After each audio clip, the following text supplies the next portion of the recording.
말씀대로 믿고 살고 누리는 올데이 큐티 배명 목사입니다. 오늘 큐티 본문은 잠언 19장 1절에서 14절 말씀입니다. 오늘 큐티는 진정한 복이라는 제목으로 참 지혜에 대한 묵상입니다. 말씀 질문입니다. 왜 재물이 아니라 지혜가 복이라고 말씀하실까요? 세상은 가난하면 망했다고 말하지만 하나님은 가난해도 성실히 행하는 자가 입술이 패역하고 미련한 자보다 낫다고 말씀하십니다. 세상은 남들보다 빨리 가는 것을 성공으로 여기지만 하나님은 빨리 가는 것보다 제대로 된 길을 제대로 된 방향으로 가는 것을 지혜라고 말씀하십니다. 1절입니다. 가난하여도 성실하게 행하는 자는 입술이 패역하고 미련한 자보다 나으니라. 하나님에 대한 지식이 없이 오직 성공을 향해 급하게 가는 사람은 잘못 가고 있는 것입니다. 그런 사람은 자기 길을 굽게 하고 결국 굽은 마음으로 하나님까지 원망합니다. 이처럼 말씀과 세상 가치관은 다릅니다. 따라서 심령이 가난하게 되어 성실하게 행하는 인생이 급하게 가는 인생보다 낫습니다. 이 세상은 재물의 많고 적음에 따라 친구가 많아지기도 하고 형제들에게 미움을 받기도 합니다. 그러나 재물이 아무리 많아도 거짓 증인과 거짓말을 하는 사람은 하나님의 벌을 피하지 못합니다. 그래서 재물이 아닌 하나님을 경외하는 지혜를 얻는 것이 자기 영혼을 사랑하는 것입니다.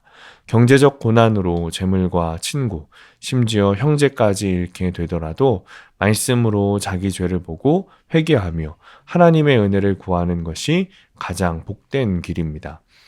미련한 자가 사치하는 것은 적당하지 않고 미련한 아들은 그의 아비의 재앙입니다. 우리는 이런 미련한 자를 보면서 나도 그와 다르지 않구나 라는 것을 깨달아야 합니다. 11절입니다. 노하기를 더디하는 것이 사람의 슬기요 허물을 용서하는 것이 자기의 영광이니라. 노하기를 더디하는 것이 지혜로운 것이고 나의 허물을 보고 남을 용서하는 것이 영광스러운 것입니다.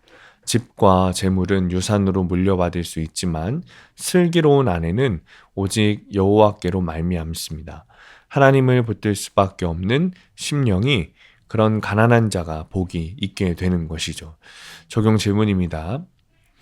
나는 하나님 앞에 성실한 자입니까? 두 번째, 내가 바로 미련한 자임을 인정합니까? 오늘의 원포인트, 내가 미련한 자라는 것을 깨달아야 합니다. 내가 지혜 없고 미련하다는 것을 깨달을 때 성실하게 됩니다. 깨닫지 못하고 나는 성실하다고 의만 내세우는 것은 방향이 좀 다릅니다. 빨리 가는 게 복이 아니라 제대로 가는 것이 복입니다. 오늘도 노하기를 더디하고 주님을 향해 걷는 지혜로운 하루가 되시길 축복합니다. 기도하겠습니다. 주님, 세상 가치관으로 성공을 향해 급하게 달려가는 것이 아니라 주님을 향해서 조금 느려도 바른 길을 걸어가게 하옵소서. 재물이 아니라 하나님을 향한 마음을 품고 주님의 소망이 우리의 소망이 되어 살아가게 하옵소서. 의를 내세우며 자기 자랑에 빠지지 않고 오히려 내가 미련한 자라는 것을 깨닫고 주님 앞에 성실히 나아가게 하옵소서. 예수님의 이름으로 기도합니다. 아멘. 오늘 큐티 말씀을 적용한 한 성도님의 큐티 묵상 간증입니다. 대학을 졸업한 뒤 저는 줄곧 한 회사에 다녔습니다. 열과 성을 다해 일하니 때마다 승진하여 임원의 자리에까지 올랐습니다. 저는 기쁨으로 감사 기도를 드렸지만 한편으론 내 열심과 노력으로 여기까지 왔다는 교만한 마음이 있었습니다. 이후 저는 더 열심히 일했습니다. 코로나19 시기에도 주일에 출근하여 실적을 쌓고자 노력했고 사람들을 만나 저의 존재와 가치를 피력했습니다. 하지만 이런 저의 열심을 비웃듯 매출은 부진했습니다. 이에 저는 책임을 지고 임원에서 팀장으로 강등되었습니다. 그러나 고난이 축복이 되어 일 중독인 제가 저 자신을 돌아보게 되었습니다. 재물은 많은 친구를 더하게 한다는 말씀처럼 임원일 때는 많은 선후배가 저와 함께 하려고 했습니다. 하지만 강등되어 가난해지니 점심시간을 홀로 챙겨야 할 때가 많았습니다. 어떤 상황에서도 저를 지켜줄 것이라 믿었던 사람들이 제 직위 때문에 곁에 있었음을 알게 되었습니다. 제가 그토록 갈망하던 인생의 목표가 이렇게 지식 없는 소원의 자리였던 것입니다. 그럼에도 직장 고난이 말씀으로 금세 해석되지 않아 많이 방황했습니다. 그러다 교회 공동체에 이 일을 나누니 지체들은 저를 체휼해주며 제게 양육 훈련을 받고 예배팀에서 봉사할 것을 권면했습니다. 이에 저는 순종하는 마음으로 양육을 받고 예배팀에 들어갔습니다. 그리고 처음 교회 본당 입구에 서서 예배 안내를 하던 주일입니다. 예배당에서 흘러나오는 찬양을 들으니 눈물이 흘렀습니다.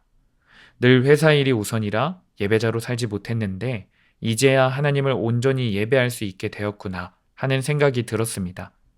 하나님의 은혜로 지금은 다시 임원의 자리에서 일하고 있습니다. 일 중독에서 벗어나 가족을 소중히 여기고 사명 따라 살게 하신 하나님께 감사드립니다. 더 이상 내 열심이 아닌 믿음으로 살아가기를 기도합니다. 적용하기. 매일 큐티하면서 저의 문제점이 무엇인지 생각하고 적어보겠습니다. 고난을 겪는 직장 동료에게 찾아가 위로와 격려보다 구원의 겉면을 하겠습니다. 오늘도 말씀대로 믿고 살고 누리는 성도님들 되시기를 축복합니다. 큐티와 신앙생활에 도움을 받기 원하시는 분은 네이버에서 수암감리교회를 검색하시거나 유튜브에서 수암감리교회를 검색하시면 도움받을 수 있습니다.